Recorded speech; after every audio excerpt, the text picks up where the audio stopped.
بسم اللہ الرحمن الرحیم۔ دوستو السلام علیکم۔ یوٹیوب چینل دلچسپ ویڈیوز میں خوش آمدید۔ دوستو اگر آپ نے ابھی تک ہمارا چینل سبسکرائب نہیں کیا تو پلیز ہمارا چینل سبسکرائب کریں اور بیل کے بٹن کو لازمی دبائیں تاکہ آپ کو ہماری نئی ویڈیوز سب سے پہلے مل سکیں۔ تفسیر مدارک التنزیل جلد نمبر 3 میں ہے کہ حضرت علامہ محمد بن سماک رحمۃ اللہ تعالی علیہ بہت جلیل القدر محدث اور با کرامت ولی تھے۔ ایک مرتبہ یہ بہت سخت بیمار ہو گئے تو ان کے متوسلین ان کا قارورہ لے کر یعنی پیشاب کا نسخہ لے کر ایک عیسائی طبیب کے پاس چلے۔ راستے میں ان لوگوں کو ایک بہت ہی خوش پوشاک بزرگ ملے جن کے بدن سے بہترین خوشبو آ رہی تھی۔ انہوں نے فرمایا کہ تم لوگ کہاں جا رہے ہو؟ ان لوگوں نے کہا کہ حضرت محمد بن سماک رحمت اللہ تعالی علیہ بہت سخت علیل ہیں، یہ ان کا قارورہ ہے جس کو ہم فلاں طبیب کے پاس لے جا رہے ہیں۔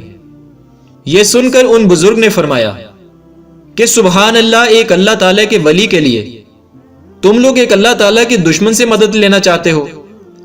قارورہ پھینک کر واپس جاؤ اور محمد بن سماک رحمت اللہ تعالی علیہ سے کہہ دو کہ مقام درد پر پارہ 15 بنی اسرائیل کی آیت نمبر 105 پڑھ کر دم کریں۔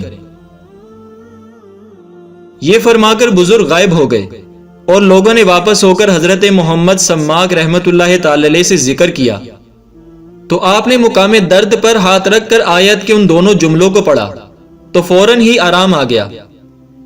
پھر حضرت محمد بن سماک رحمت اللہ تعالی علیہ نے لوگوں سے فرمایا کہ وہ بزرگ جنہوں نے تم لوگوں کو یہ وظیفہ بتایا، تمہیں یہ خبر ہے کہ وہ بزرگ کون تھے؟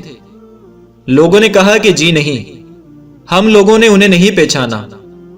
تو حضرت محمد بن سماک رحمت اللہ تعالی علیہ نے فرمایا کہ وہ بزرگ حضرت خضر علیہ السلام تھے۔ دوستو، قرآن مجید کی آیت کا اتنا سا ٹکڑا ہر مرض کی مکمل دوا اور مجرب علاج ہے۔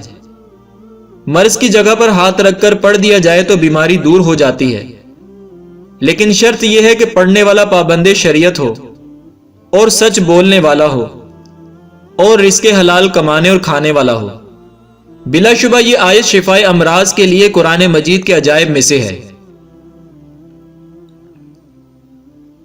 دوستو، ویڈیو پسند آئے تو اسے لائک اور شیئر کریں اور ہمارے چینل کو سبسکرائب کرنا نہ بھولیے گا۔ شکریہ۔